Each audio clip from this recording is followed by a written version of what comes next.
Sorry about that. Let's try that again. Good evening, folks. Good evening. Thank you for joining us. Thank you for joining the Re-envisioning Black Education Town Hall. We are reporting live from Hollywood, Florida, at our headquarters, and we have a fantastic group of people tonight that will engage us in a very important discussion around Black education. But before we get started with some quick housekeeping things, for those of you guys that are following, we definitely want you guys to, extend this conversation into the social media universe. So let's expand this into Beyonce's internet using the hashtag Black EDU305. So if you're engaging on Twitter, you can comment on the YouTube stream, any post that you make on Facebook or Instagram. Please use the hashtag Black EDU305. All right. Without further ado, we'll get started. Sounds good. All right, let's go ahead and introduce our wonderful panelists. Can everyone hear me? How's my sound? Fantastic. Okay. First up is Dr. Marvin Dunn. Dr. Marvin Dunn is a native Floridian. He is a graduate of Morehouse College, where he received his BA degree in psychology. He received his MA degree in education and supervision from Roosevelt University and his doctorate in psychology from the University of Tennessee. He taught in the Department of Psychology at Florida International University and retired as chairman of the department. He is best known for his landmark book, Black Miami in the 20th Century from Roosevelt University and his doctorate in psychology from the University of Tennessee. He taught in the Department of Psychology at Florida International University and retired as chairman of the department. He is best known for some technical difficulties. I could hear myself talking back, playing back. Just give us 1 second to get through the technical difficulties. Just want to make sure we're still broadcasting.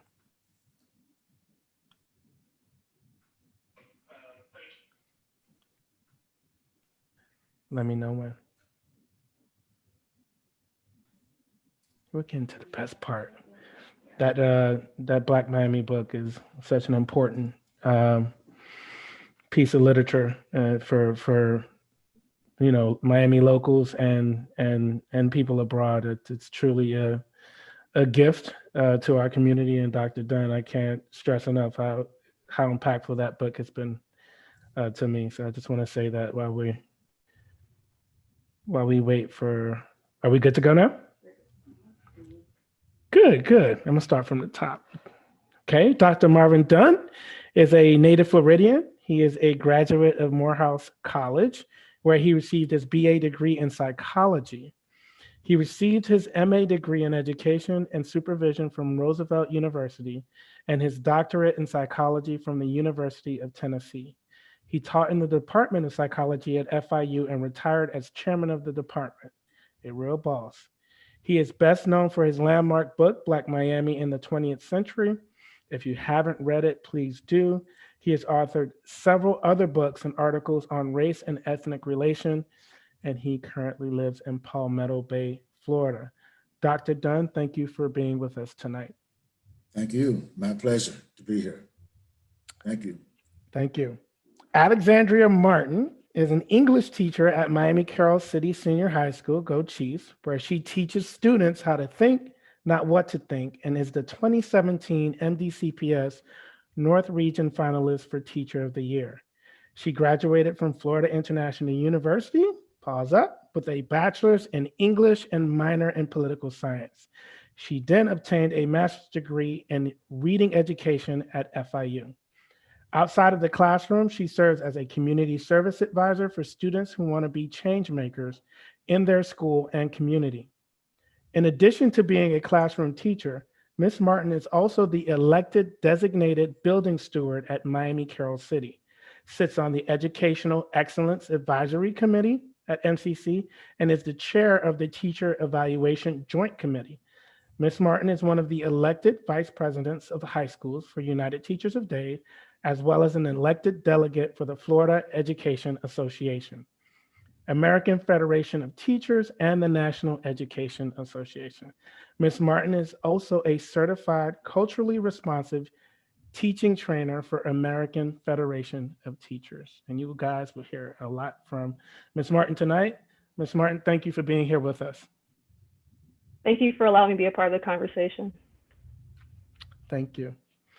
Makiba J. Foster is the manager of the African American Research Library and Cultural Center for Broward County Libraries.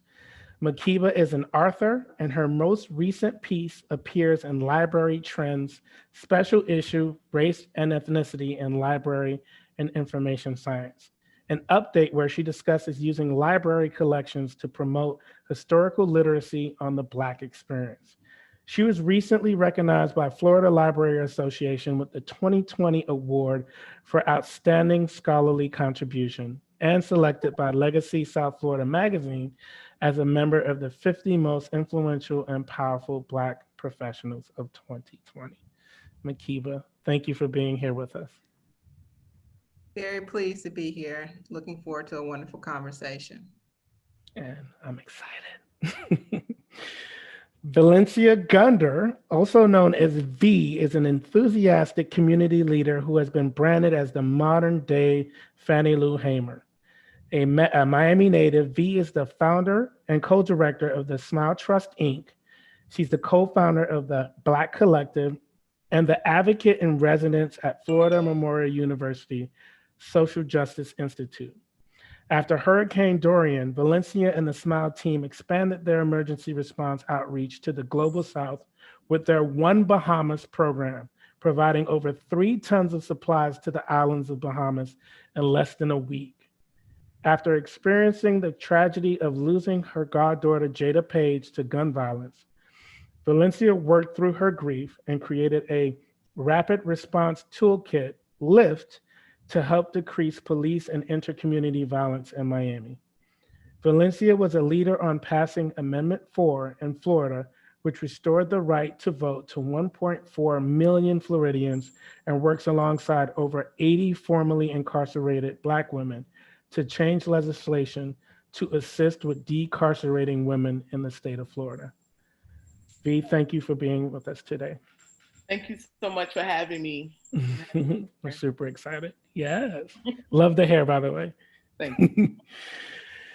As a Black student, Dwayne Martin witnessed both the beauty of our community and the shortcomings of our leadership in centering the voices and experiences of Black students, which is why we're here today. He is a proud MDCPS graduate and veteran debater through the Miami-Dade Urban Debate League. He is also the founder of the Youth Education Coalition. That's right, he founded his own program, an organization focused on increasing youth presence and representation within local education politics in a serious way. Dwayne studies public policy and economics at Hamilton College as a Posse Scholar, as he works towards a career that is centered on improving his community via expanding access. He's also a NIA Project Fellow. Thank you for being here today, Dwayne. For having me. Super excited for this discussion. Yes, yes. So without further ado, we're going to get into it. Folks at home, again, thank you for joining us. You could be anywhere on earth and you're here with us. I hope through the next 60 to 70 minutes, you take the time to listen and hear about important issues, focusing on centering Black and Brown people's voices and stories in education. The panel discussion will take place in 2 parts. The first part will focus on diversity, equity, and inclusion, DEI. And the second part will talk about some of the critical changes that need to happen in curriculum. So the first question I'm going to pose will go to all of the panelists. So you'll get to hear from all of the panelists. Panelists, I ask you to keep your response to 60 to 90 seconds. And we're gonna start with Dwayne Martin, okay? Here's the question. what personal and professional experiences can you provide that display a need for intentional and ongoing DEI work in schools? Thank you. I think I'll isolate two moments. The first one related to U.S. history. I remember being in the class as a student and examining throughout the year as we engage with the content, the location of where Blackness is, both historically and just within the overall thought of curriculum. And throughout it, Blackness oftentimes, one, remained in the same place it was, which is the second-class citizen. And two, there was not a lot of depth when it came to that discussion. It was in these moments where I oftentimes ask the question of like, where is Blackness in this conversation? Why is this curriculum so very much like colorblind and without the true understanding of Blackness overall? The second moment was when I was in 10th grade. This around the time where every year, we have the same issue of police brutality and the deaths of so many Black people every year at the hands of systemic violence. And I was sitting in the back of a class with my hoodie on. And I remember this non-Black teacher saying that, quote, "Take off your hoodie, you know what happens to y'all these days." Something along those lines. And it was in that moment where, knowing already where the structure of everything is and where the world lies, that I already knew that there needed to be a need. But if anything else, that moment really solidified the very real need for there to be a change and the lack of sensitivity and regard for Black folks, especially in the midst of everything that we're going through. So I think those two and several more are reasons why this town hall is super important.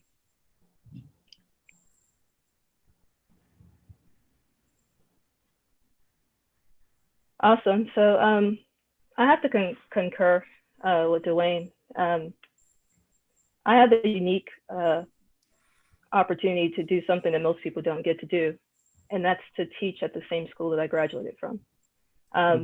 And having that opportunity, I am a firsthand representation of the disparity that comes because of a zip code.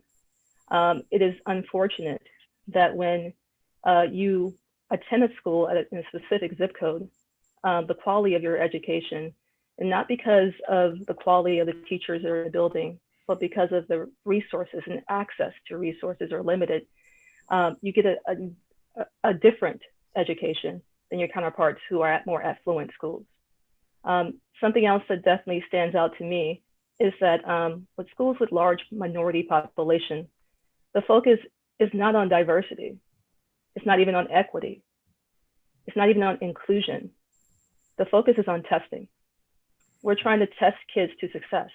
And when that's your measure, when that's your guidepost on how well someone's doing with a standardized test, you already are starting out with disparity.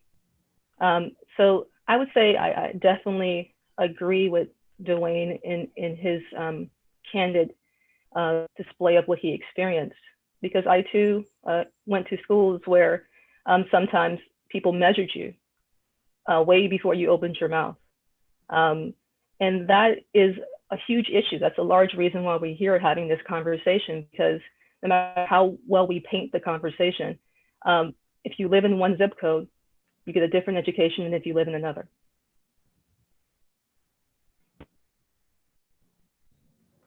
So I'll jump in terms of this conversation.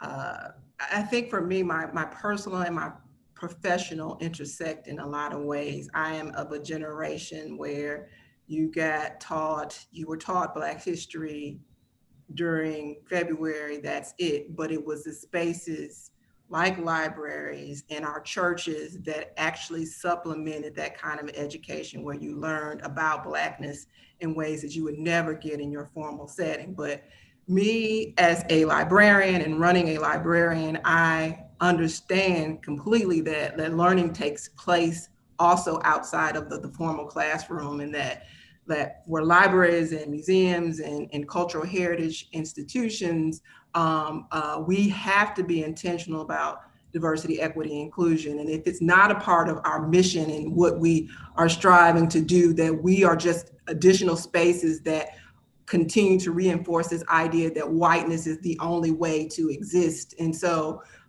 for us at the African American Research Library and Cultural Center, we feel that our role is critical in terms of helping the community to better understand themselves and their fellow humans. And also, as an informal but trusted learning space, you know, one of the examples of how my profession in DEI is so important is that the publishing industry and libraries kind of work in tandem. We align, and you all as educators know that there is a dearth of information out there in terms of focusing on stories that are inclusive, writers from diverse backgrounds. We're still struggling to get those things on the shelf. So by default in our country, if we're not advocating for these things, the default position is always that whiteness is centered, right? And so I really feel passionate about, like, if libraries and schools, the informal places are failing our kids, if they can't come to the library and get a book that represents some aspect of who they are, and they're not being taught it in school, that we have doubly failed our students. So DEI is very important to the work that I do in terms of creating and building Black collections that reflect the diverse Black experience. I guess I'll chime in now. I think I'll play the age card on you all tonight. I'm 80 years old. So unless you're 60 years old or older, you're all children to me. I entered the schools of Florida in 1946 in Volusia County, Florida, 1946, first grade. I never saw a Black person in the school book. I was one of those smart kids that they sent over to the white school to collect their used books, textbooks, and their old Bunsen burners and broken test tubes. So you talk about equity in education, I lived that. It's bad now as well. But can you imagine opening up your textbook that you just got from a white school, and there are all these dirty pictures of white kids wrote in your textbook? There was a direct intention to deny us Black history. The only Black history that I was taught in the public schools of Florida was about George Washington Carver and that damn peanut. They wanted us to know George Washington Carver, what he did with that peanut, and Booker T. And occasionally they would mention Ms. Bethune. That was our Black history. I knew nothing about Black Seminoles. Had no idea that Black Union soldiers controlled Jacksonville at one time. So the need to include and make diverse our school curriculum and the way in which we teach our children it's demanding that be done because of how much has been left out.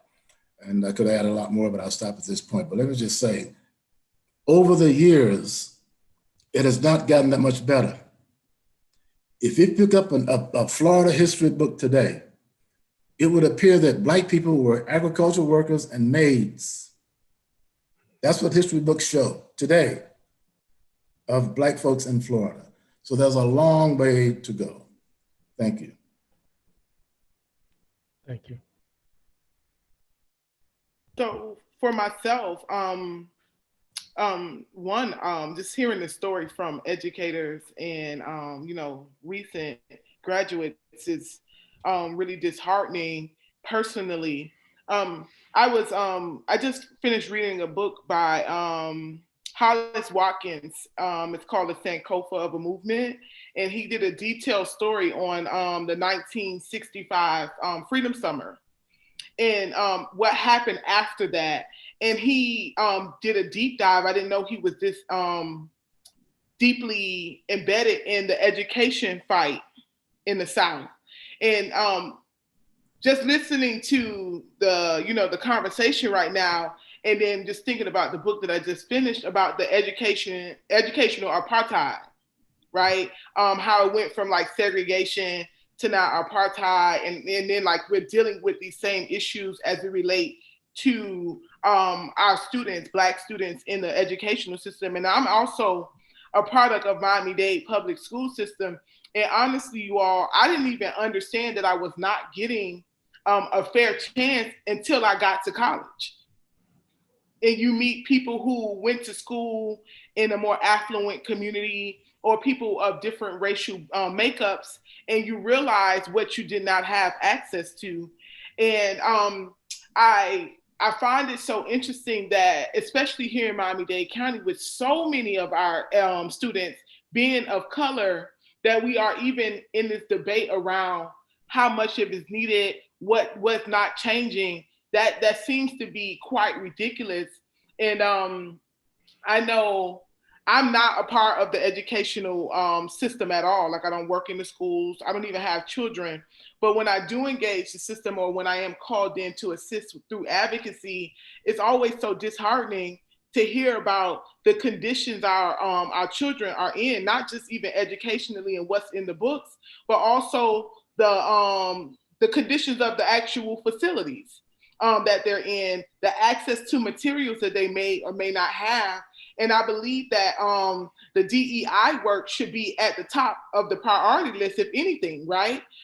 Because we don't have an America unless we can educate the next generation. Thank you all. I mean, that was something. Great way to open up this conversation. I guess we're going to be telling a lot of truth tonight. So I hope you guys are ready, because that's what this is about, right? To tell the truth is to level people, and we're going to be telling a lot of the truth tonight. And one of the reasons we've come here tonight is to talk about teachers and teacher training in our schools, and how diversity, equity, and inclusion needs to be part of the training protocol of teachers in the school system. And so, Alexandria, you're a trainer in cultural competence. So I'm going to fill this questions in your direction. What key themes or categories of training should be included when implementing a DEI professional development series? So it's a very technical question. Yes, and thank you for asking it. I think at the most basic level, the trainings that need to be offered have to have a do no harm mantra behind it.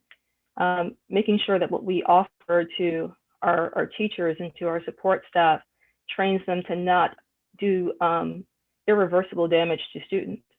And some of that is by recognizing unconscious bias should definitely be a training that we prioritize.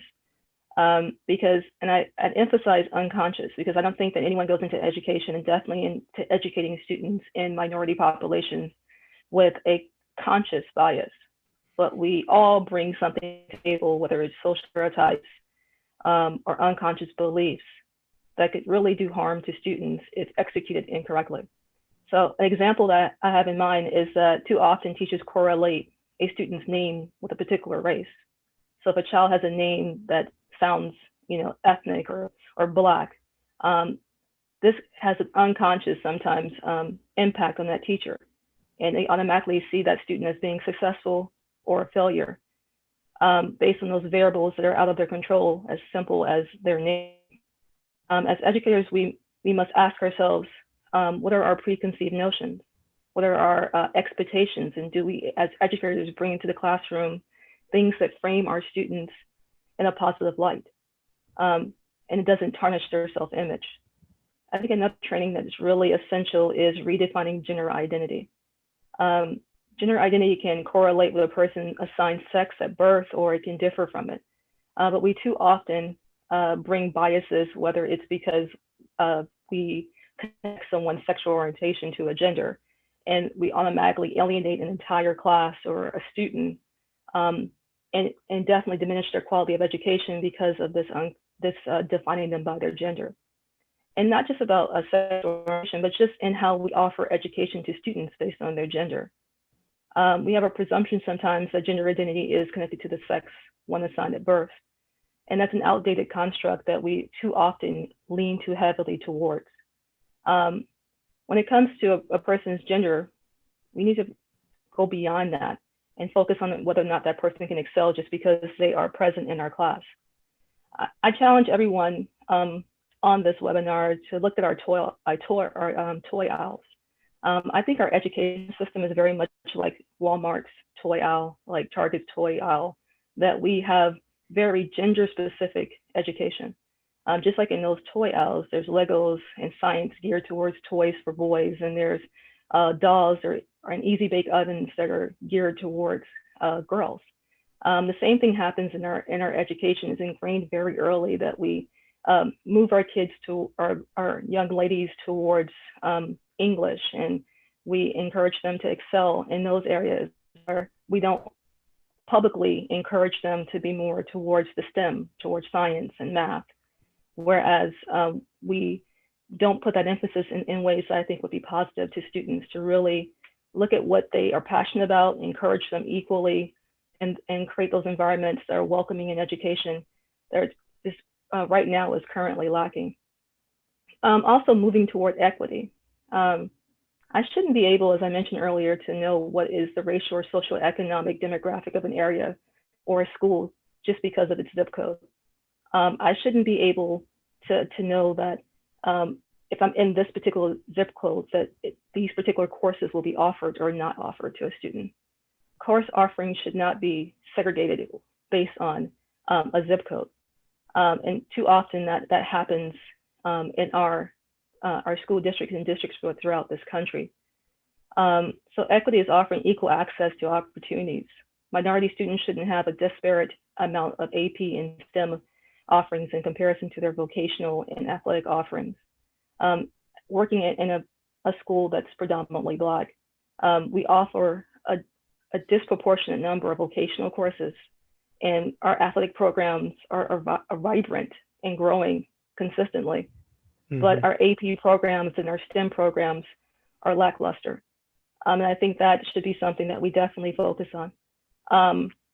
We should provide it because every child deserves exposure and opportunities that is the work of a true public school system, to offer that equity and inclusion. So I think if our school system in Miami-Dade County offers those three fundamental trainings to their workforce, I think we can really make definitely a valid and important change to our community, to our school system, and most importantly to our students and how they see themselves in the education that they're receiving. But I know that Lakiva's on this call, and I think that maybe she could offer something to this conversation as well. Absolutely, and I'm sure she can. Her being the 2020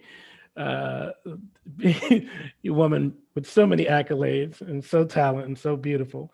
Makiba, I'm gonna ask you this question. In a city full of ethnically and racially diverse people, why is it essential we focus on the lives and experiences of Black people in our curriculum? And that is so important. Why is it important that we focus on our stories, on Black people's stories within our curriculum for students? Okay, so can I keep it really, really real, really real? Yes. I mean, the simple answer to this question is because it's long overdue. Like we just heard from Dr. Dunn saying that, he experiencing this in the 1940s, and here we are 2020, and the same crap is still happening. So it's long overdue. But as I mentioned earlier, for us in this country, the default is always whiteness, right? And so we have to be intentional in terms of how we challenge that default. And in the ways that we challenge that default is adding those counter narratives to the curriculum, right? And so I really believe that when we add Black folks' experience to the curriculum, you get more of an accurate and inclusive narrative. Particularly, it's another way actually, it's another way of saying Black Lives Matter without explicitly saying Black Lives Matter. Like our stories, our narratives matter, and they give you a fullness that you would not get. You get half the story, and so another added benefit I do believe is that when Black students get to hear these stories, or that their narratives are interjected into these other commonly told historical narratives, that they're generally more interested and they're more invested in the content that reflects some aspects of who they are. And so thinking about the work that I do in terms of a librarianship in libraries and archives, focusing on Blackness is what I do. That is what I do. I see myself as a Black collections builder. And there are people who question, they'll question why we need to focus on this curriculum. They'll also focus on, well, why do you need a special library like the Black Archives, or like the work that I'm doing here? But it's essential. And the work that we are doing and the value that we add to the lives of our communities is incalculable, and it's essential to the development and particularly the well-being of our community. So the question about why is it essential to focus on that is because it's time. It's well past time for us to add our narratives to the curriculum. I just think that it is the American story is quite boring without some of the things that we add. The joy, the pain, the sorrow, all of that content. It is a story that deserves telling, and it is a uniquely American story that should not be left out of the narrative. Absolutely. I think the soul of America is told through the story of Black people. And you made some excellent points. Marvin Dunn talked about the denial of Black history. As Baldwin say, the history is in the present.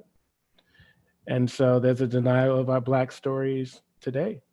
And Alexandria talked about, this disparity between vocational programs and courses at the school, and vibrant athletic programs, but a deficiency in AP and advanced courses.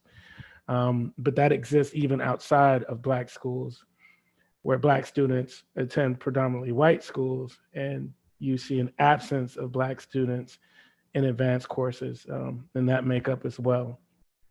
So you guys are hitting a lot of pertinent topics. I'm going to turn the discussion towards V, and I know she's going to give me a nice slice of truth. And I'm gonna ask you this question, V. You seem to be particularly good at responding to crisis. You are a passionate community leader in Miami-Dade County, and we have looked to you when we were in times of crisis. And so I'm going to ask you this question. What's your response to those who think we should prioritize the COVID response over DEI work? How has COVID perpetuated or exposed some of the gross inequities in our Black and brown schools, or any schools for that matter? Yeah. So one, I want to start with a personal quote of mine. America is the first world country that creates second-class citizens that have to deal with third world situations.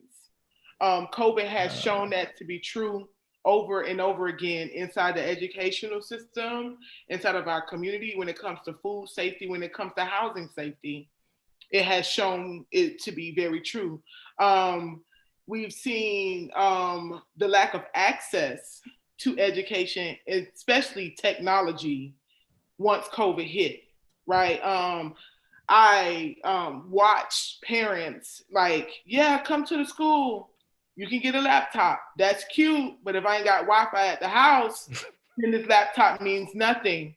So the digital gap, the digital divide, and also the education around technology we saw the gap, a huge gap.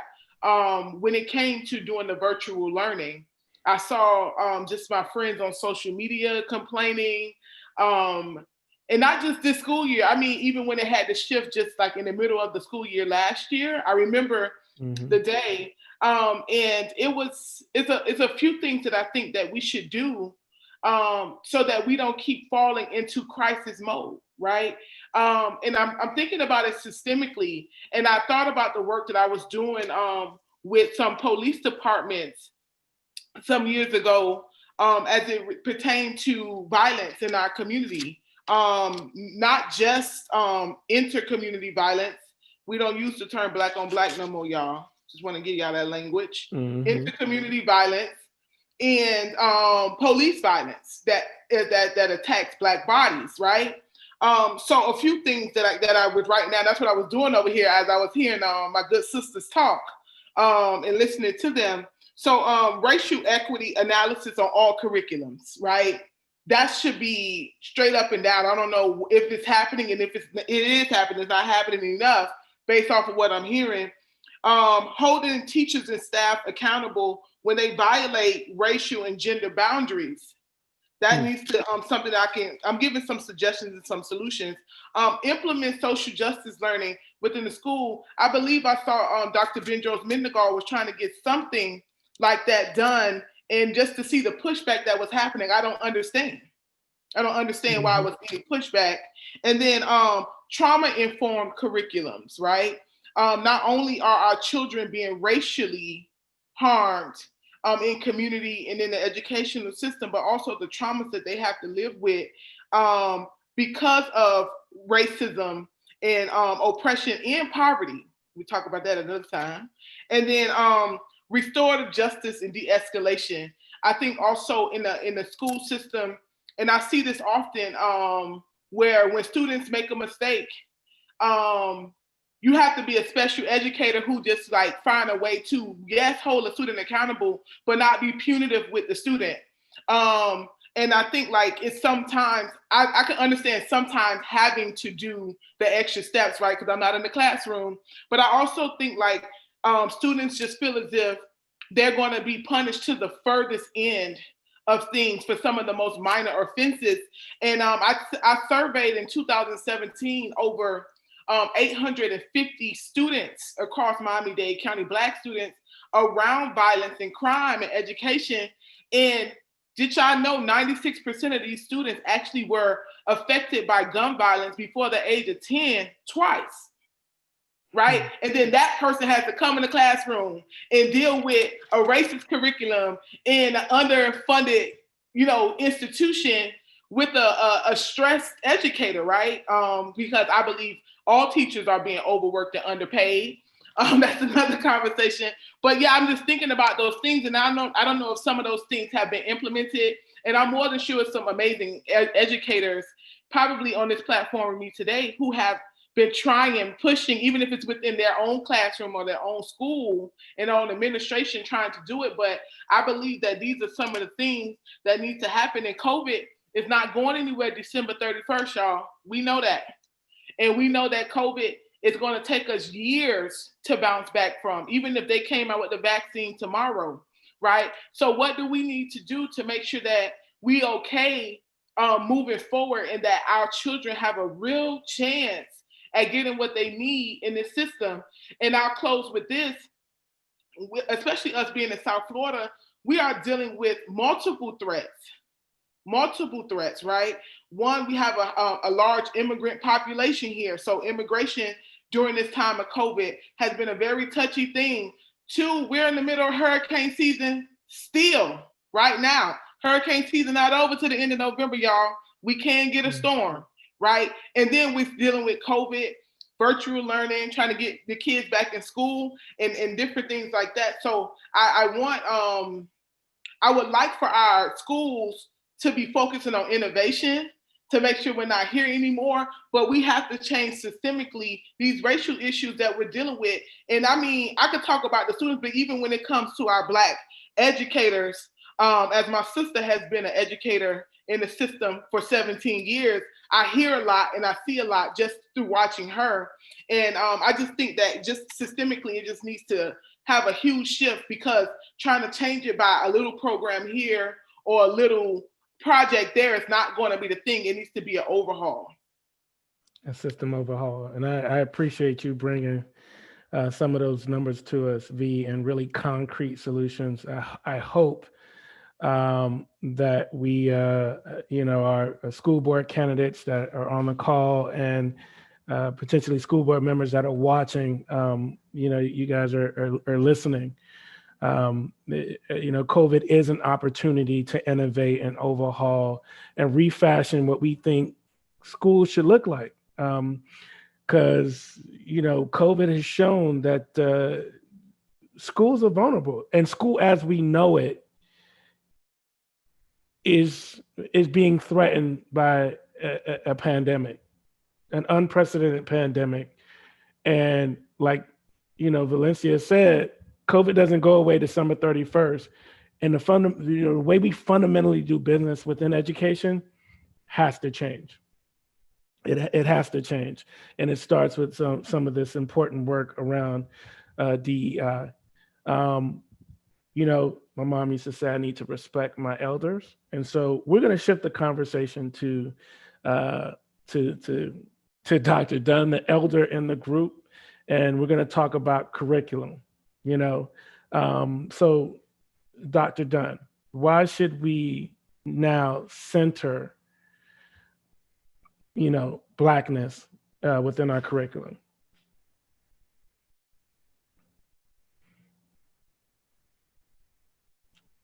I think you're on mute. Go ahead and unmute. Yeah, you're muted. There you go. Can you hear me now? Yes, sir. I said because it has been left out so thoroughly and so intentionally.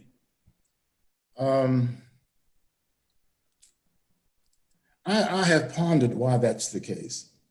Why it is that we have to search so hard to find Black inclusion in school curricula these days.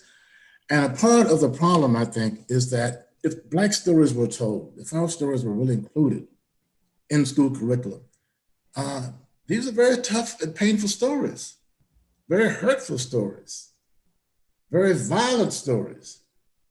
So there's a lot of reasons for white folks not to want those stories in books that kids are going to read. So these kinds of stories are skirted around or plastered over or made to be something that they were not. And so we end up with an empty chalice when it comes to Black history being included and is being taught to our kids. One of the things that I think we need to do is to have some very, very tough teacher training about this and help teachers to deal with these tough stories and tough historical facts that need to be shared with our kids, white and Black, so that we stop shaving history in such a way that everybody comes out smelling like roses, because everybody doesn't smell like roses in American history, in Florida history, particularly when it comes down to the way in which Blacks were treated. So I would love to see training for teachers to assist them in doing what the state said should be done 20 years ago, that Black history must be infused into the curriculum in the public schools in Florida, and it isn't being done. And I think part of that reason is that the teachers are not getting the kind of training, resources, supplies, materials that would help them include these stories. That's one of the things that those of us who are academicians and historians, particularly those of us who are Black and brown, need to focus on writing these stories and telling these stories and making them accessible to teachers. And I also must say acceptable to parents, because what is taught to the kids, the parents at some point have some overview on what's acceptable.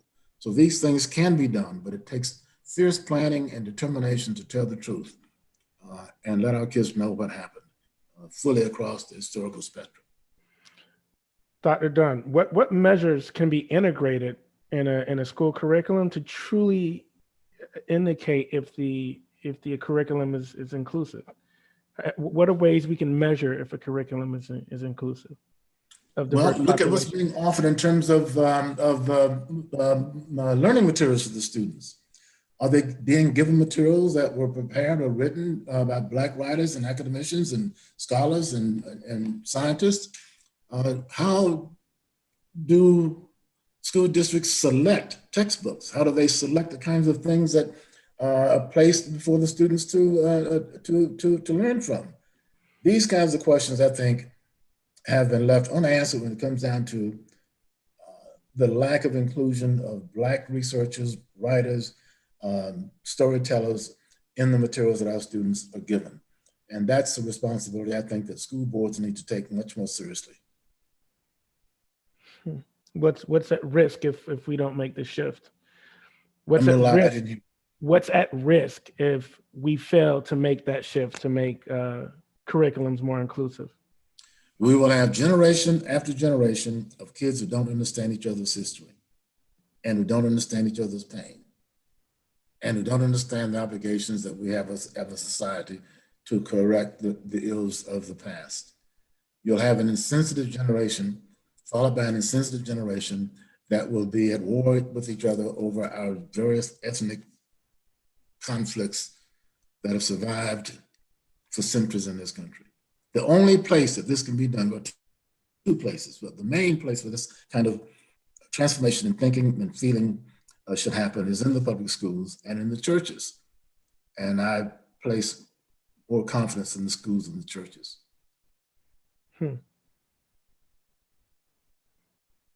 How can we expand U.S. history content to include all of Black history in America and not just segments of Black history? You know, we all have gone through some version of Black history in February that provided a very narrow perspective or shared the same one or two stories. You know, you got your Rosa Parks and your Martin Luther King. How do we include those very important stories, but expand to capture the whole breadth of what it is to be Black in America? Because I think what has happened is there has been an attempt to teach Black history piecemeal, little pieces of isolated facts. Who invented the traffic light? Who invented this? Who was the first Black? This is a very, very ineffective way to teach history. We have to teach American history with Black people included in the context of the history and each major part of the history, rather than as peripheral figures that don't matter. So when we see the very substance of American history, for example, being taught with intentionally selected materials that were produced by Black thinkers and Black writers, when we see that kind of diversity and what's being brought into the schools to be placed in front of our students, not just books, but films and all other kinds of things that are presented to them, then I would be encouraged to think that our schools are making some progress in this regard. But look at what's in the library. What kinds of things in the media centers that teachers can rely upon to help them teach Black history? What can they go in there and get and pull out and start using in any particular school? My guess is that there's a very real dearth of materials that teachers can pull to use. True, and also there's also a lack of comfort with dealing with the content of Black history, as you said. It's not easy to tell. The stories are uncomfortable, and it shows the ugly underbelly of how this country was built. And so, but it also sheds a light on the humanity of a very important part or a very important demographic in this country. And so I think it's really important that we do the hard work and train teachers to be able to have these uncomfortable conversations. Keep in mind that some Black people don't want to talk about these things. Yeah. As I was doing my research on lynching, I went to every place in Florida where there's been a major lynching, every one of them. And in most places, I found some Black folks that didn't want to talk about it. Why are you bringing that up? That's old history. That's painful. So our stories are painful even to us. And sometimes more so than we're willing to confront. Yeah, definitely traumatic. And we relive the trauma over and over and over and over again. And it's exhausting. I just wish people could understand what it means to constantly see the things that bring you so much pain repeat itself in a cycle over and over and over again. You know, I did Makiba, a film on the lynching of a 15-year-old boy in Live Oak, Florida in 1944. He wrote a love letter to a white girl in a dime store where he and she worked. And the girl's father and two white men went to his home. He was clinging to his mama's knees, and they dragged him away at gunpoint and took him out, tied his hands and feet, and threw him into the Swanee River. They picked up his dad and made his father go and watch his son being killed. And I've shown that film in high schools all over Florida. And when the Willie James Howard story, when that film ends and kids understand what happened to that boy, and these are white schools primarily, the room is hushed. You can hear a pen drum. Because the kids can identify with that kind of pain. If we bring materials to them that tell real human stories that kids can identify with, they'll reach out across racial and ethnic lines and appreciate each other's histories and each other's pain. But again, very, very little material is available to teachers to use. Makiba, I'm shifting to you. How can a curriculum that focuses almost exclusively on the lives and achievements of white individuals, as you said previously on this call, harm the academic abilities of all students? So I think Dr. Dunn was certainly on point in terms of actually responding to this question as well. I think that curriculum that focuses on white achievement, it not only like limits and stunts the imagination of students of color, but it sadly also impacts, white students because they get this lopsided kind of one-sided history. And back to what you were saying earlier, Weber, in terms of, we're kind of done with the stories of enslavement and Martin Luther King, how he's been whittled down to just the dream, and Rosa Parks on, refusing to give up her seat, when that's just a fraction of the story behind all of that. And that's just a fraction of the Black history. And so some of the work that we're trying to do is to really complicate or even, grapple with some of that complicated history. Whereas if you didn't receive it and if you didn't get to go to college, or if you didn't get it in the formal setting, that we create spaces that allow for you to be able to engage with content that hopefully will make you less shameful about, it's not, it is, so with Dr. Dunn talking about Black folks, some of us have not dealt with some of that tough stuff, but I am not ashamed to be a descendant of enslaved people. That was their condition, but that was not who they were. And all the ways, that's one of the failings also of curriculum, is that we don't teach students about all the agency that Black folks found within enslavement to resist and to do all the things that, like, I can't run away, but you gonna get salt in your sugar bowl, things like that. It might be subtle, but those were the ways that they got some relief. And so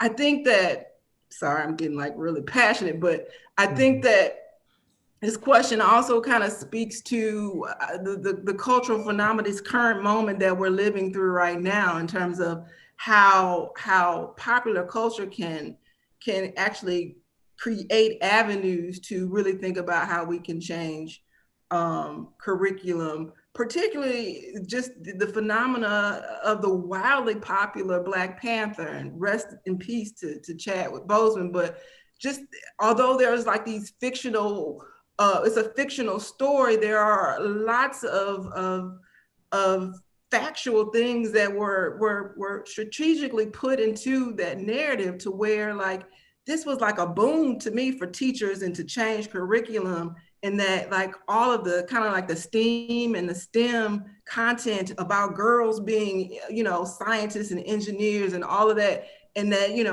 the cultural kind of Africanisms and the things that were present in that film was a great, I mean, because that story captured young folks, and not just young people, but it captured the imaginations of the world.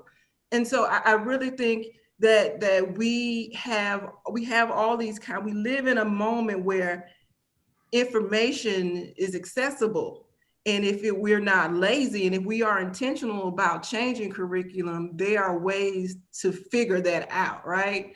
And so speaking about like how the lack of inclusive or DEI or focusing on white achievement, how it stunts white folks, back to another cultural moment very recently, is that, you know, we had this really interesting story of HBO's Watchmen and how just adult white people minds were blown at the concept that that there actually was a Black Wall Street, and that you know, did this really happen? Like, yeah, Black folks can prosper if you leave them alone and not, you know, terrorize them. And so them not knowing necessarily about the white terrorism enacted on the Greenwood district in Tulsa.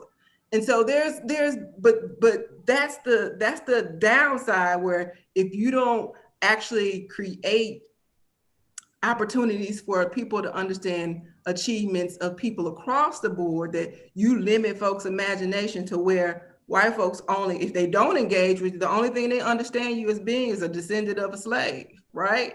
Or, you know, nothing, you shouldn't be dissatisfied about anything. Everything is fine in the world. And so one of the things that I've been thinking about lately is that Juneteenth has like really captured folks' imagination. White folks have now discovered it. And I really think that this is an opportunity to actually change curriculum as it relates to how we teach the Civil War. It's not about the North and the South, brother against brother. There could be a way in which we figure out a way to actually center the stories of the enslaved people, and that Juneteenth is much more complicated than how it is being presented. And that, you know, how we understand the Emancipation Proclamation. There are a lot of things that can be taught around better understanding this particular holiday. And as Dr. Dunn has said, that there is an increase in scholarship and resources that are out there about Blackness. And this is an opportunity that we should be demanding that our curriculum is more inclusive and it tells a better and more truer narrative of history and all the things that go along with it. So, can I add one something to Absolutely. a very wise comment? I have an idea. Suppose every secondary school in the country required all of its students to view those 9 minutes of the George Floyd murder. What would be the harm in that? And what would be the good in that? I just threw it out there. Can I say something to that as well? I think that for me, being a Black student and being in these schools where we see these moments of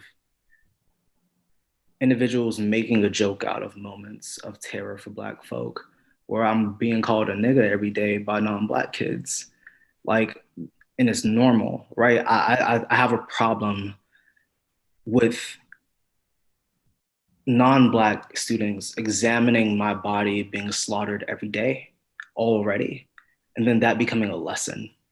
You know, it's a lot of hesitation for me in that, despite the very spectacular form of violence that is shown, there are still these very clear forms of violence that are constantly taken all the time, right?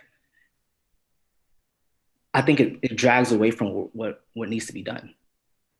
When they see this spectacular form of violence, it allows them to dismiss the very minuscule and microaggressions that occur all the time that are inherently tied to the same structure.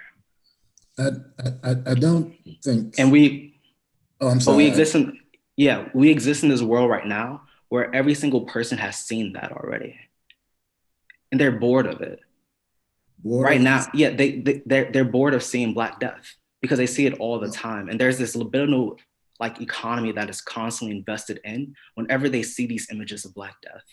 And for me to be a Black student already living through trauma, whether it be just walking in the street and also being poor and Black on that, and being raised in the hood and having to see my people die all the time, and then going to the schoolhouse where I should feel safe, right? All right, well, let me respond to what you said, because I don't agree with you. I understand your sensitivity being a student and all of that.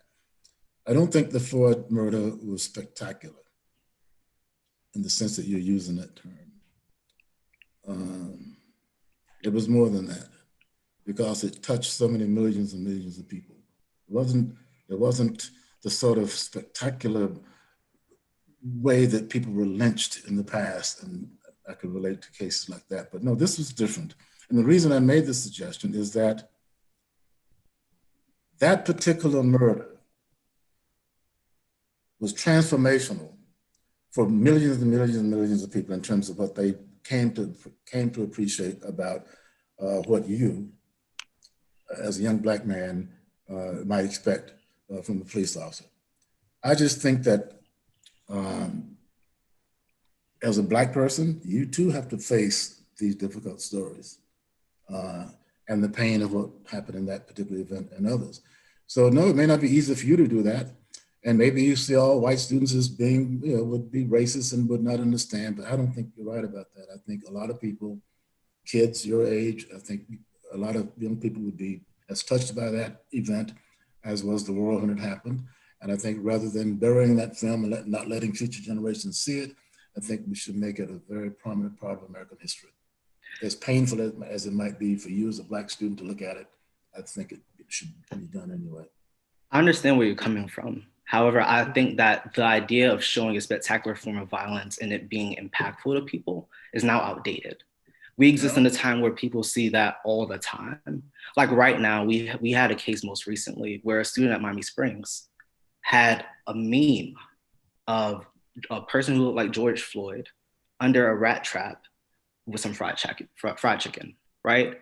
Like these images that are usually seen as like being super pivotal in the way that we think through things are oftentimes right now, especially in Miami-Dade County, normal, right? Like people are used to seeing these images. So yes, although the shock value may last within that 9-minute video when you first see it, we have Facebook, we have Instagram, we have Twitter, where these things only have a lasting time period where they are still impactful. And where do you think that the Jewish Holocaust Museum should be closed because they show these horrible, horrible things, kids in ovens being cooked in, and skin being made into books and things like that? You think all that ought to be closed down so people can't see it because it was spectacular? I think. I don't think. Hold on, let me step in first. What do you think? I think we're talking two different contexts. You were talking one that's museum and preservation of these times in American history so that we don't forget them. And what Dwayne is talking about is an oversaturation in media with Black claim, Black suffrage, and Black death. The media is obsessed with seeing Black bodies being dismembered, bullet holes piercing through flesh, bones crushing, bodies laying on the ground. What Dwayne speaks about is an oversaturation. Do you think that if white people hadn't seen what happened to those civil rights workers in Mississippi, that the civil rights bill would have been passed? Do you think if they hadn't seen what happened to Emmett Till when his mama made him leave to crash it open so they could see what happened to a boy? You think those things didn't impact people, even though they were horrible to look at? Absolutely. I think we learn from horror. We do. We learn not to repeat it.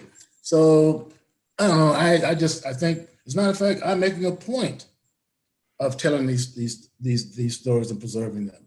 I hope to open up a center that will tell these stories of lynchings in Florida in graphic form so that people will see them and will never forget them.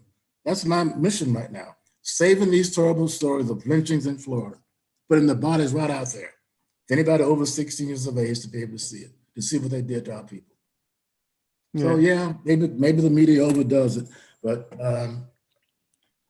I think what you're doing is important. I think I personally, as a man, experience the fatigue of these types of images in the media, and I think Dwayne is speaking to what I said earlier. This kind of feeding, this loop feed of images of people that look like me. You know, it's not healthy. And overconsumption of that kind of media is not healthy for those that are victim. No. My point was one particular incident that I thought transformed the world, whether that should be seen. I didn't say put up pictures of Black people being slaughtered. Gotcha. I said this one incident that touched so many people around the world should be shown to future generations of kids from now on, to have them appreciate the pain of that moment and not have it repeated. But it's a debatable point. That's my view. It is. And it's intergenerational as well. I think because we have such unfettered access to media, it could be an over a saturation. I'm gonna let Dwayne make whatever comments he needs to make, and then we can close out for Q&A. No? Yeah, I think it's super important for like the historical preservation of these stories of trauma and pain to be there. I think like for me personally, as like a policy debater, like it's super important for me to tie like the theory, the history, and the lived experience together. And I couldn't have the history without having the understanding of how Black pain has spilled over like throughout history. However, my point is we live in a moment right now where people see this over and over again. And like me as a Black student, like I see it already. And there's no, like, even when there is critical discussion around it, there still is this more of a consumption of it as opposed to a true impactful thing that leads to any type of material change for me.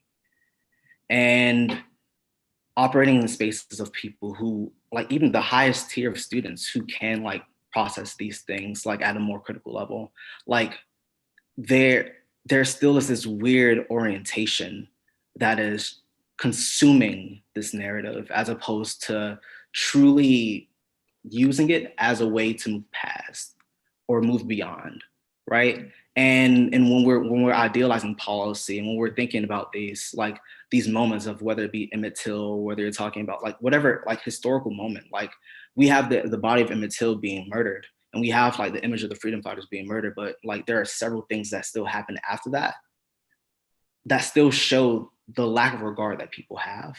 And despite the image of Emmett Till being brought up, even now, I remember being at University of Michigan camp and like the image of like Emmett Till being shown and these stories of Black trauma in the debate space always, yet you still have the persistent anti-Blackness that is always being within those spaces. And you still have the treatment of Black folks, specifically Black women in that space, terrible. And I see your point when you're talking about maintaining and making sure that this is known and that like we're showing like, look, this is what's happening. Like you cannot run from your history. But I think for a Black student, right? Like I've seen these images and I think that Black students should know what these are. But I think the replaying of these images constantly leads to an impact that is horrible and that we live with. And in this time of media, like you were talking about earlier, when you travel throughout Florida and showed this image, now we don't necessarily have to do that. Like people are on Twitter and they see images of Black people dying all the time. And it hurts. And it hurts me every time they bring it up. Because and not because I'm scared of the discussion, not because I'm scared to talk about it. I'll talk about Black issues all the time. I'll talk about Afro-pessimism, Afrofuturism, et cetera, all the time. But my issue is that the way that they're talking about this is rather than a way to progress the discussion, is from a place of consuming this already and not caring anymore. Or if they do care, it's in a way that he writes in his book most recently, like the image of individuals kneeling before they get to Jesus, talking about like, oh yes, I feel bad for this, or I threw him in the grass, or I was scratching my armpit like a monkey in front of him and we laughed and things of that sort. And Lord, forgive me for my sins. Like there is this positioning of Black folk as like the individual who can grant someone the ability to not be subject to cancel culture. And that's what people are scared of. And it never results truly in anything for Black folks out of that, except the same place where we're sitting alone talking about these issues all the time. Thank you, Dwayne. And I thank you, Dr. Dunn. And I love the diverse perspectives. I love the push. I love everyone, sharing in their truth. We definitely want to make some time for individuals to ask questions, but all of you, Makiba, Alexandria, Valencia, Dwayne, Dr. Dunn, this is a huge privilege for me to moderate this discussion. Clearly emotional. Thank you, Weber. I really appreciate what you're saying. If I could just interject 1 second and just say that I thought the conversation between Dwayne and Dr. Dunn was absolutely beautiful. It was organic and it was pure, and it shows the difference between their ages and their experiences, and that's beautiful in itself. As a teacher, I have to say that what is consumed, Dwayne, also nourishes, right? So just because people are consuming things in bulk doesn't mean it doesn't nourish in some way. But the way that we get to nourishment is, I think, a little bit of what Dr. Dunn is saying, is that we have to educate. The reason that we have people on various sides of this debate about tearing down monuments, about what's happening with our political structure right now, is because of a poor education. Because what is taught to you in Black history, maybe because you went to a school that was majority Black teachers, that before there was Rosa Parks, there was Claudette Colvin. But that doesn't mean that your white counterparts have that intrinsic education. And I think having these discussions, having that bold conversation under the tutelage of a teacher who can cultivate the conversation, there is nourishment in that. And sometimes, and that's why I think that, as was mentioned by Valencia with the Jewish history, is that they allow us to consume their history so that they never will be consumed again. And that is super important, that we understand that consumption is nourishment, that we have to teach people how to treat us. And education sometimes is uncomfortable, sometimes it feels debasing, but until we can get Black education into white schools, into predominantly white schools, and allow that conversation to be had, we won't tear down the ignorance that comes from the lack of knowledge. So thank you, Weber, for letting me interject myself into the conversation. Absolutely. Absolutely. That's why we're here. So we're going to take a quick 5-minute recess to allow our viewers to pose their questions. Don't go anywhere. In the interim, we have directions there. Here we go. Okay. So if you're a Zoom participant, you can send your questions to the panel. And if you're a YouTube participant, you can send your questions in the comment sections of your YouTube live. So we'll give you guys about 5 minutes, 7:15, and then we'll start. We'll give you guys, the panelists, an opportunity to address some of the questions the audience might have. Definitely a wildly engaging conversation with really interested and talented people. Go ahead. Let's, do we want to play a lot of music?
Weber, you are encroaching on my Chevys Regal time.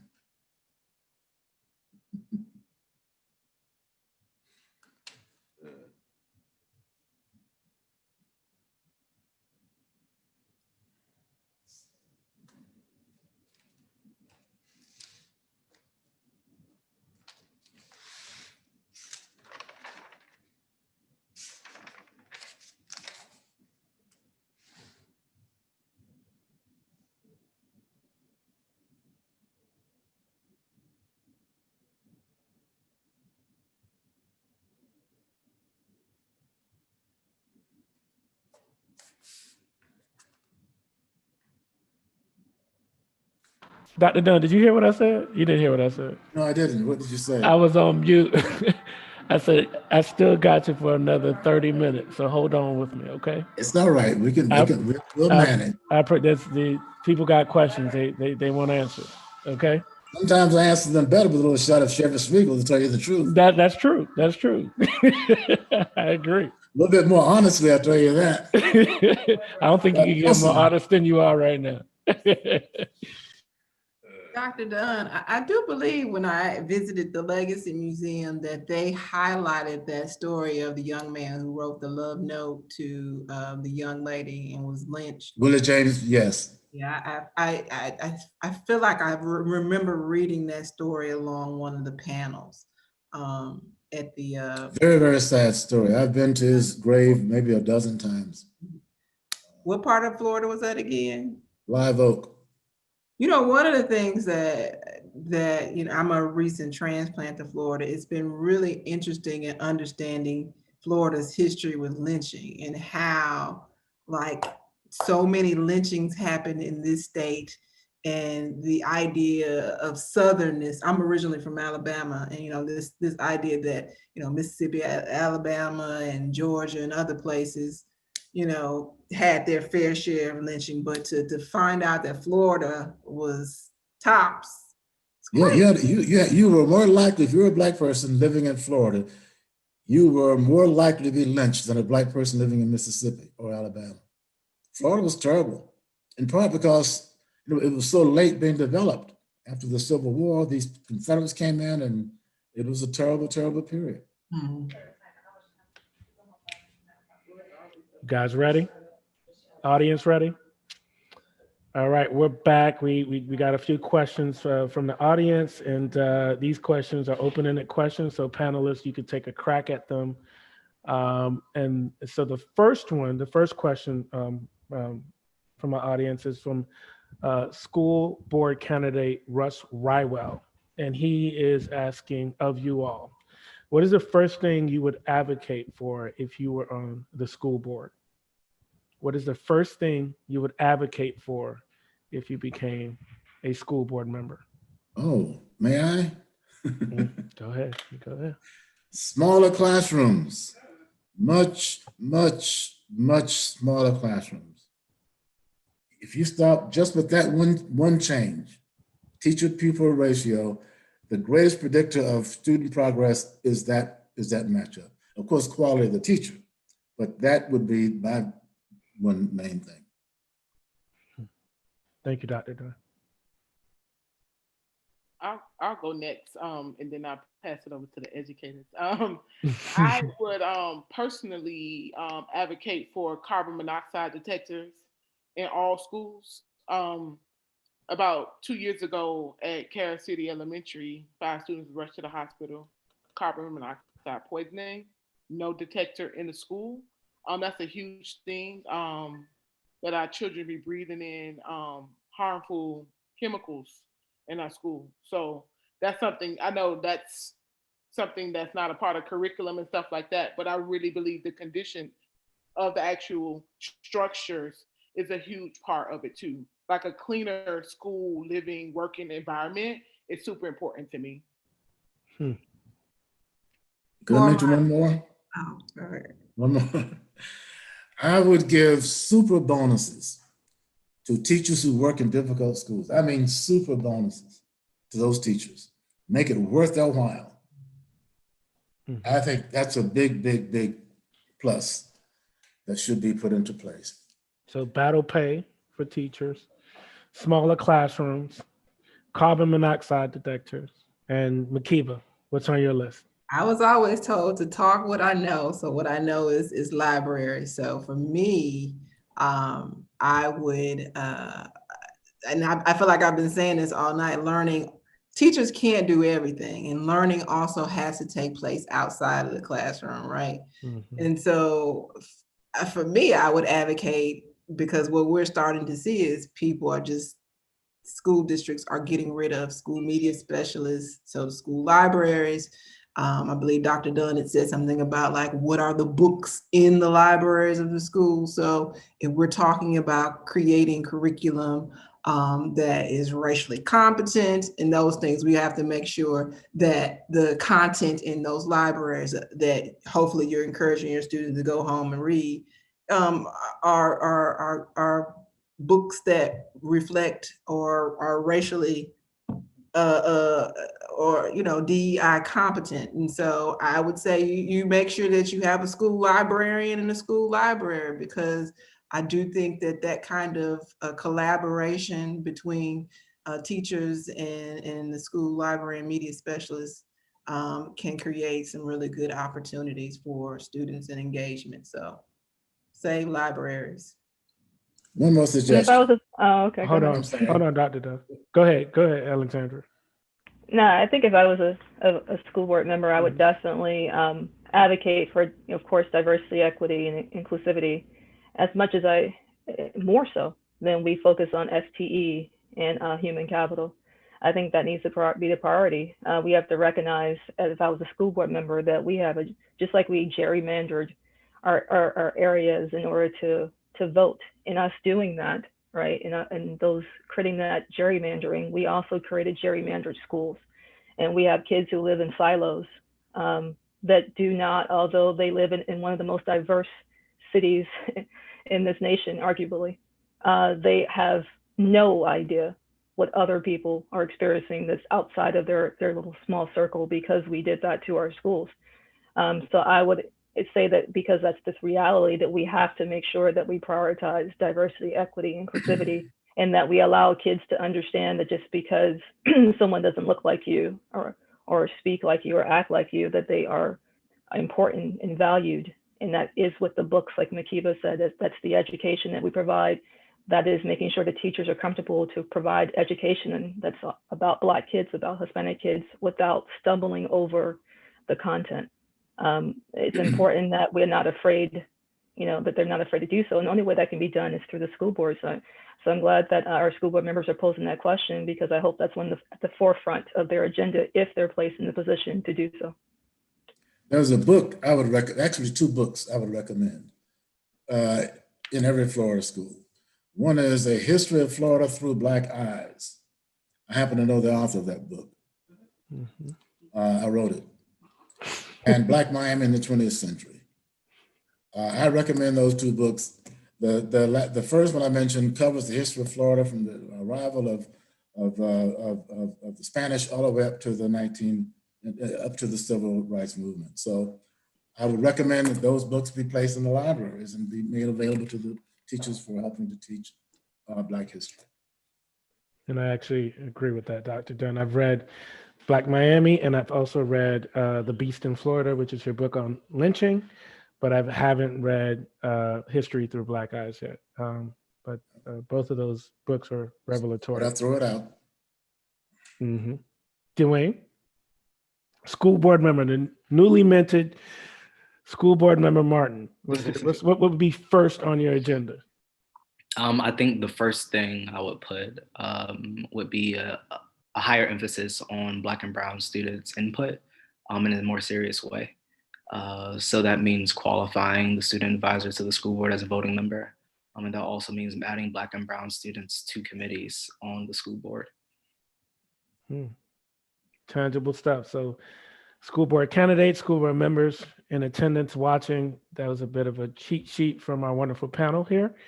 We're going to take on another question from the audience. This is from Krista Altman.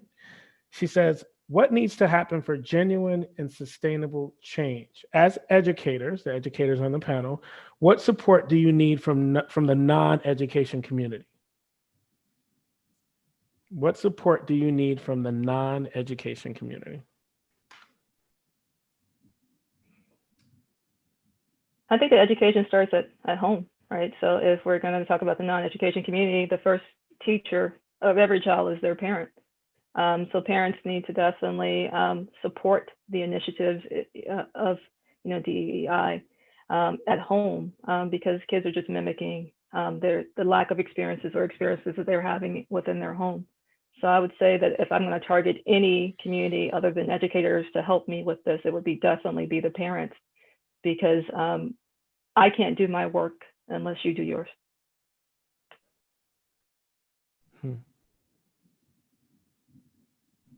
I'm not in the school system, so I won't give an opinion. It's for the folks who are doing the day-to-day teaching Mm-hmm. or learning. Thank you, Ms. Martin. And that's true. We need to refocus education and make it also family centered, right? So it needs to be culturally competent. It needs to be inclusive of Black and brown people, but we also need to understand that to educate a child is to also, and love a child is also to love and educate their family, right? That comes with part of it. And I think we send our kids to school, and sometimes a teacher may really care for how much learning is happening in the classroom, but it stops once that students leave the classroom, and effort isn't made to build the kind of relationships with the parents or the guardian of that child that would really lend to creating a circle of guardianship that sustains and supports and props up an individual student. So based on my education work, I know that's important, and we in the work that we do, we understand that the families play a really important role in the development of the child. So I would have to agree with you, Miss Martin. Okay, here's another one. Question from Danielle Rivero.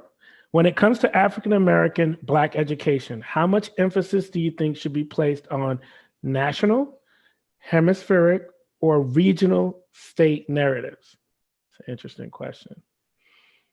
Okay, how much emphasis should be placed on hemispheric, national, regional, state narratives? And I guess in this case, I add a little bit about the Caribbean, West Indian, Ados, Africans, descendants of slaves. Like when we're talking Black history in Miami, how inclusive do we need to get? I think you deal with regional history first. We could deal with hemispheric issues and what's going on in other countries, but I think you deal with what's happening in your own neighborhood first. Mm-hmm. You give people a good grounding in their own past before you can really have them understand the broader history beyond their own immediate community. So I believe in regional focus in history and Black history. I think sometimes if we try to put Black history into American history, Black history gets covered up, gets watered down, gets looked over. So it needs to be a standalone effort to focus on regional history that would include the Black experience. I agree 100% to what Dr. Dunn just mentioned. I think we have to treat our education of Black history the way that we try to educate people when it comes to voting. We tell people to vote down ballot because they don't. And the reality is it's imperative that we understand that how can we go to the polls, essentially, right, and vote for the president and not vote for mayor or school board. That directly affects you far more in the short term than it does voting for the president of the United States. So it's important that same thing with education, regional education, that if they don't know their surrounding culture, their surrounding experience, as Dr. Dunn has written so amazingly on, if the kids don't know the importance of Liberty City and Overtown, why people are fighting against gentrification and why erecting buildings that look beautiful tears down cultures and experiences and families and displaces people. If we don't teach that education first, they'll never understand anything else that's happening anywhere else because they don't understand what's affecting them primarily. So I 100% agree. V, you sound like you look like you got something to say. Oh no, they said it. Only thing my motto is always my block first. Like if I can't change Liberty City or Miami, I can't do nothing else, nowhere else in the world. You know what I'm saying? Like I need to be affecting right here where I live. And you know my little bit of history here. I feel like I got a birthright to this place. So I'm always focusing right here. I want to know all the details of what's happening right here and how it affects my community right now. So yeah, I agree 100%. They won't ever get no pushback on me on that. Regional. Anyone else want to chime in on that question? Okay. Yeah. I second exactly what they said as well. But I also think that not only Miami and Liberty City, but we also have a very high Haitian population and like Afro-Cuban and Afro-Caribbean population. So we should also make sure that we're emphasizing that as well. Because oftentimes when folks come back, when folks come there, they don't necessarily know all their history that well either. And oftentimes there's a very white-ened form of history when it comes to Caribbean. So I think it's super important for us to emphasize that there are Afro-Cubans and like emphasize that like the role that these folks have played throughout liberation struggles historically, especially where we are. Sweet. We got a question for Ms. Foster from Maisha Bryant. And she says, how do you envision MDCPS working alongside community stakeholders to build out the curriculum, Makiba? So that question's for you. How do you envision that collaboration? So I envision a collaboration where we are creating spaces for teachers to supplement their understanding of the history.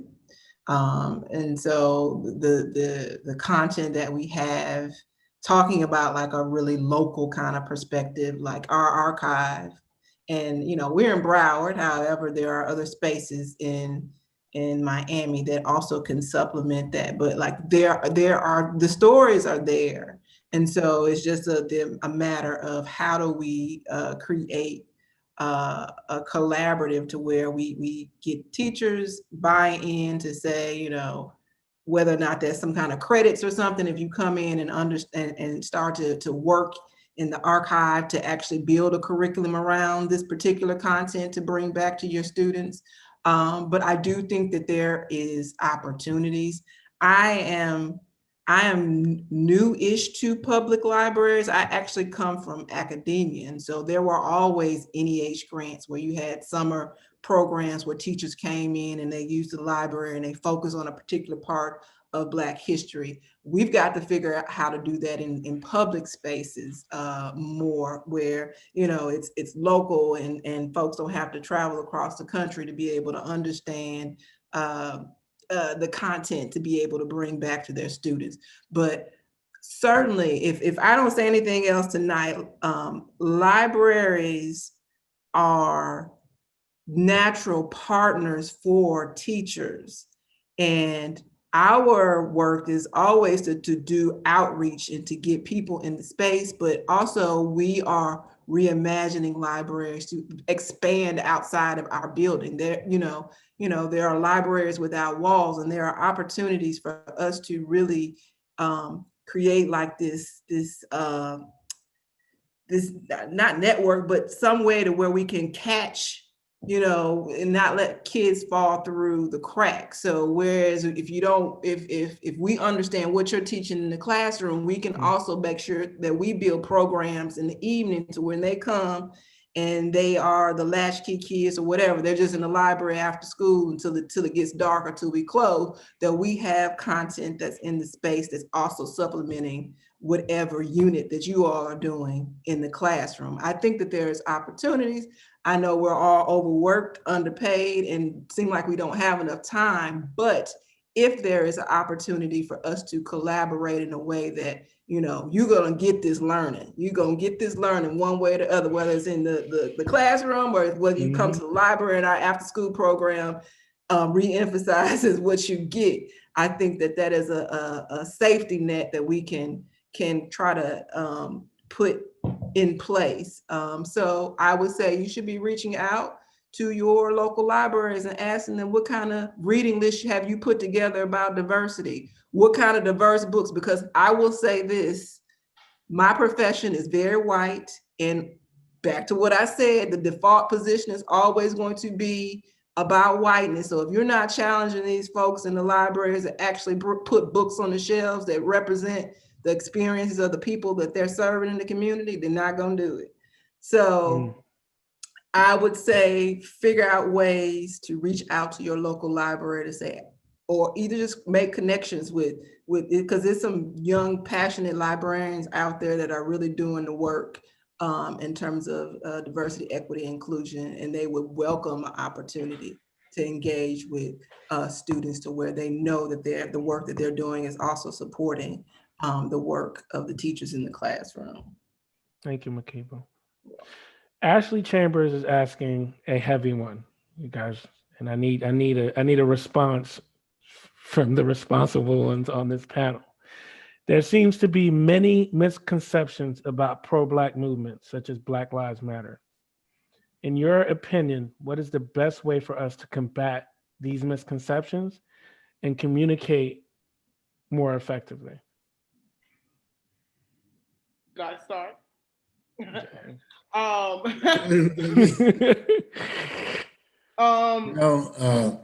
ahead, Dr. Dunn.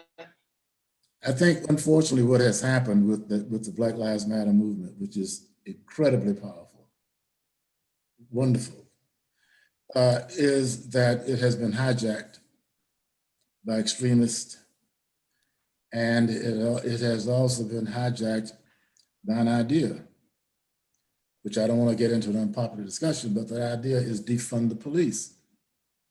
This is not a good thing to be saying out there. Only somebody who hasn't lived long enough would say something like that. I've seen Liberty City when there was no police around. May 17th, 1980, when they started killing people in broad daylight. So don't say defund the police, change the police, reform the police, demilitarize the police.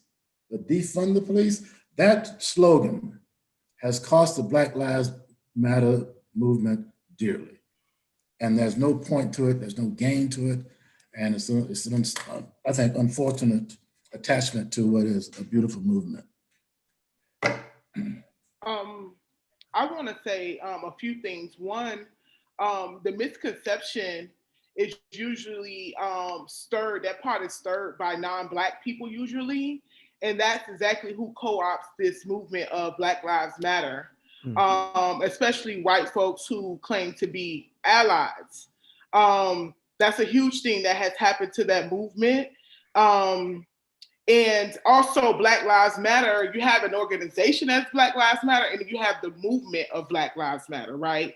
You have people who, this slogan, this saying is a thing, is a organism that lives and it breathes amongst community members, right? You see people rocking it, it's an everyday term and everything, but then you also have the institution that has the ED, that has a 501c3 status, that is the Black Lives Matter organization, right? Because so a lot of people have that mixed up, right? And I haven't disagreed with you this entire time, Dr. Dunn, but I'm gonna disagree with you about defund the police. And it's because I've actually I do trainings on this, and people have to realize that police departments is getting upward to 50% of our budget. That is a problem. And we're not saying get rid of every police department or police officer. What we're saying is they are getting entirely too much of our budget when we could be investing in things like education, mental health services, and hospitals to help decrease crime. Then say that. Then say reallocate funds. But we've been trying to say that, and they haven't been listening to that. The term itself has hurt the movement. Because I disagree. I think it's actually bringing more folks in, because the police have did a lot of damage to our community. And personally, I feel as if we do need to do more education around what is the call to defund the police. It's been many of mass trainings, many things have been said. That the legislation that's attached to it will clearly show you it's a strategy to shift funding to things that can help us decrease I know crime. that. I know all that. I know that. So that's one thing. But I also think the co-opting of movements, just like we saw the Me Too movement, right? The Me Too movement was started by a Black woman to discuss the harm and sexual assault and violence on Black women. And then now this is the whole white woman thing, and they do the whole thing and all the things. So that happens so often to our movements, right? And I think that that's something that we cannot avoid. But I do also think like having proper education on what it is for Black Lives Matter when it comes to a movement as an institution, and also what does Black Lives Matter mean to yourself. What we can't allow to happen is for people to tell us how to deal with our oppression, for people who are not dealing with it in the capacity that we're dealing with as Black people on this land, to come in and tell us how our fight should go and how it should function and all these things. And that's what usually happens. I think that's where the misconception comes in, that if we just allow too many people who are not Black to debate and control the conversation and the narrative of our movement. They don't have to deal with our oppression. They don't have to deal with the death that we deal with. They don't have to deal with the disproportionate of resources that we don't receive. So therefore, they should not be a part of the conversation in the shape of our movement. And that happens entirely too much, where it's non-Black people who are controlling that narrative, y'all. I think people need to learn how to be allies, and Black people need to learn how to have interfacing conversations about these, just like we're doing right now. Like, I'll take feedback from Dr. Dunn, but like, if Dr. Dunn was right, we would have nothing to talk about, and that's just the thing. Well, I'm going to tell you a very short story. Have you ever heard of Bella Abzug? You know who Bella Abzug is? She was a lawyer, a Jewish woman in her 50s in New York, and she was very much in front of the civil rights movement. She was representing people arrested in Mississippi and Alabama. She was all over the place when very few lawyers were helping Black people. Bella was out there doing that. Wore a big hat all the time. Very distinctive person. I went to a conference in Colorado when I was a graduate student, and she was there. And they brought Black activist students from all over the country to come to this event. And I'll never forget that Bella was one of the people who was speaking, and the Black Panthers came in and started turning the tables over and smashing things because they hadn't been invited. And then pointed at Bella and said, "You are running our movement. White people like you, that's the problem. You took over our movement and you're the problem." And things sort of wound down. I was leaving the building, and on the steps of this administration building where this event was held, Bella Abzug was sitting on the steps crying. And I walked up to her and I said, "I'm sorry for what happened in there," and she just couldn't talk. She couldn't, and I understand what was going on. All those years she spent defending civil rights workers, all the chances she took with her own life, and she's dismissed because she's white. We don't need you. Your point is very well taken. You know, Malcolm made the very point too, that white people come in, they dilute the movement and what have you, but we also need to be an inclusive movement that recognizes that we've always had good white people helping us. We always had that. In Miami, there were Jews helping Blacks back in the 1950s and 60s when no one else would help us. I can name them, Jack Gordon, those others I can name. So we don't want to alienate folks who can do good towards our goals. But on the other hand, I recognize that we can't let our movement be taken over by folks who rather calm it down some so it doesn't sound so bad to other white people. So your point is well taken, Vanessa. Yes, and I also want to name that you are correct. We do have white allies who step up and fight still to this day.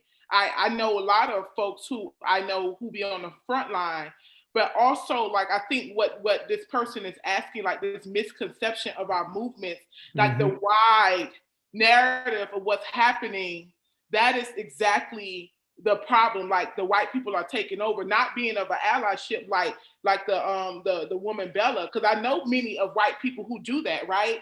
I want to be here to help you all. I can get the word out there. I can move through community. I can get in rooms that you probably can't get into to help further the movement. And I love that and I appreciate that. But I think like also the misconception and all the jumble and all of the misunderstanding that's happening is also being led by said white people who do not care like a Miss Bella.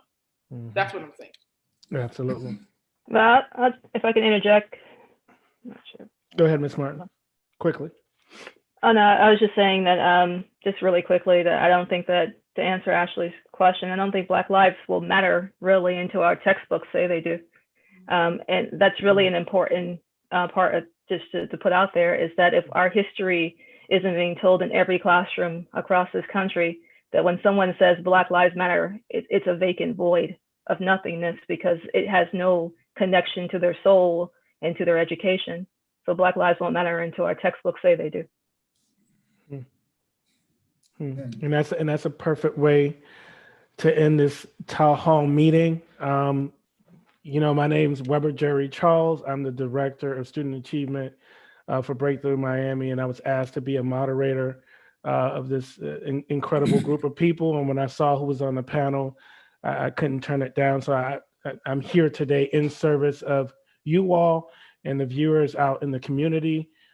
This is important work. I've dedicated almost 20 years of my life to education and being inclusive, like Dr. Dunn mentioned, and making sure that when I'm educating people that are not Black, that I provide them the same love and courtesy that I would Black children, but also making sure that my Black children that I serve are seen, feel respected, and are given opportunities to be great.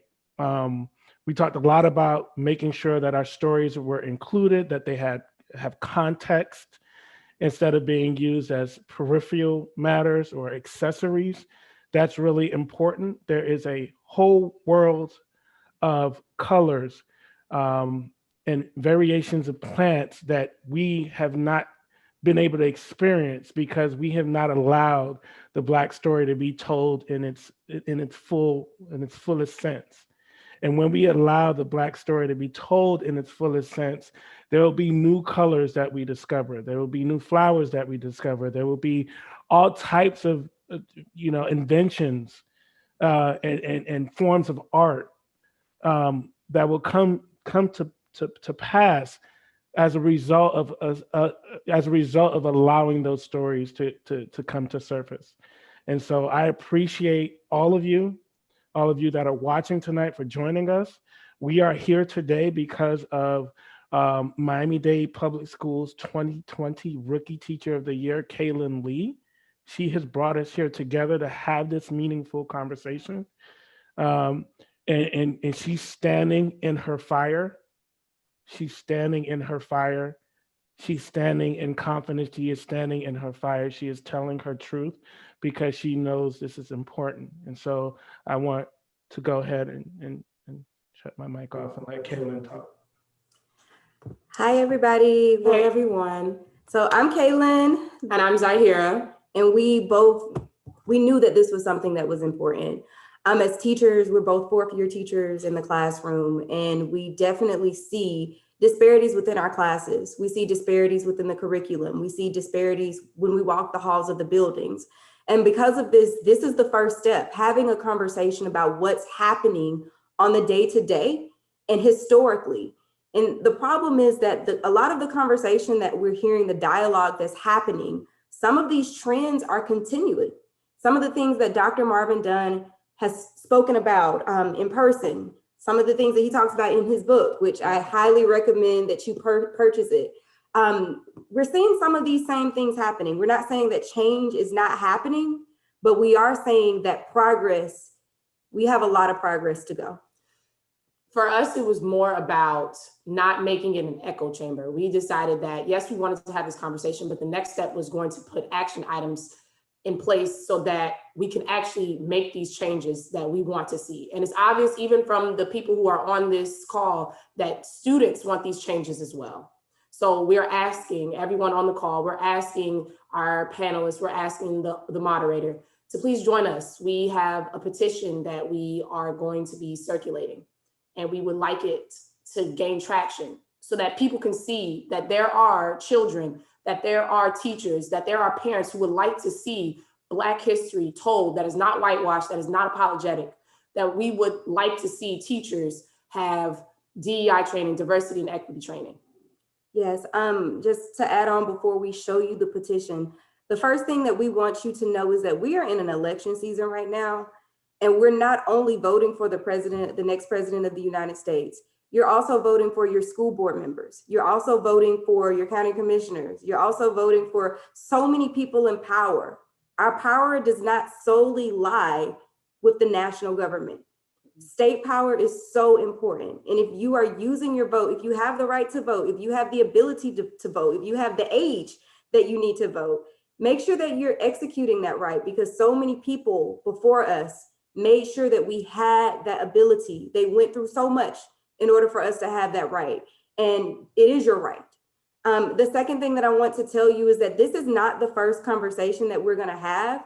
We're going to be talking about other very important issues, such as funding of schools, such as the resources that we see within our schools, such as SROs within our schools, and the allocation of funds that we see within the buildings. Myself and Zahira are both teachers, and we are in the middle of a pandemic where a lot of our students are online in order to avoid COVID, but they can't avoid F's in the grade book because they don't have the resources. If there are people that are on this call that are willing to talk about how we can get tablets donated, I literally have students in my classroom right now who don't have computers for daily classwork activities. I'm sure that Ms. Martin can tell you the same thing. We need computers, we need tablets, we need technology, because we are shifting to a technological age, which is only going to further separate the individuals who have resources and the individuals who don't. And unfortunately, those individuals typically look like us because of socioeconomic status, because of zip codes, and we need to make a change. So the very first thing that we want you to do, is if you have resources, please let us know. You can Instagram me on FreeGame1202, and we'll share that information with you as well so that we can put these resources in the schools. Before we start talking about any other issue, we need to talk about what we're facing right now. We can't teach students without technology in the middle of a pandemic. So if you have resources, school board members, school board candidates, if you're on this call and if you're listening, these are things that we need yesterday. So we want to make sure that we're having these resources so that our kids can compete with individuals who already have resources even before the pandemic. And the second thing, I'm going to share my screen with you all so that you can see it. And we're kind of doing two things at one time. But we want you to see our petition. And when I say our petition, this is not just myself and Zahira's petition. This is our petition as a community. This is a change.org petition so that we can actually change some of the issues that we're seeing right now. Accurate Black history curriculum and require diversity training for all MDCPS teachers. You can access this petition right here. You can either scan the QR code. So if you're tech savvy and you just want to open up the QR code, you can make that happen right here. Or you can use change.org/BlackEdu305. Sign the petition. It's going to go directly to our superintendent. It's going to go directly to our school board members because we need this change. And this is not something that we're going to be articulating in isolation from COVID. We have two pandemics happening right now. We have COVID-19 happening, and then we have a pandemic that's happening because of the original pandemic. We have a disparity within our school systems. Certain students can stay at home for a reason. Certain students can achieve equitable education for a reason. And there are certain students who can't for the very reason that they faced before COVID-19. So look at change.org, this petition, scan the QR code, sign the petition. Let's make it happen. There's no reason why we shouldn't make it happen for our students. After listening to these amazing panelists, yes, and also talking about our own personal experiences and the things that you experience, that you see, This is the reason to sign today. So that's the change.org petition. Please sign, share, spread, retweet, whatever you need to do so that we can get this signed, so that we can change the way that education looks for our students. We appreciate you all so much. And thank you. Thank you, Dwayne. Thank you, Dwayne. It's Sure. real quick to sign. I just signed it. Thank you. Yeah. Very, very quick. Yeah, Couple yeah. seconds. We appreciate you all so much. And we appreciate all the support from all of our sponsors. We also appreciate all of our students who showed up and showed out for us. Thank you. Hey, babies. And we are ready for the next step, and we hope that you will join us.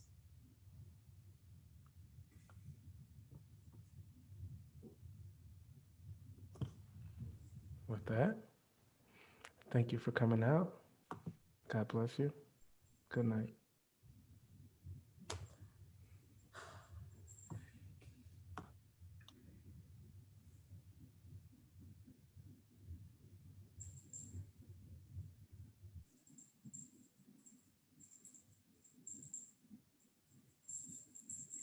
Are we still on? We are. Are we done? I'm not sure. I'm about to jump off because I'm hungry. I love you all. You all were great. Thank you guys so Okay. much. We're still live. I want you to know that. Good night. Have a good night. Thank you. Thank you, guys. Bye, guys.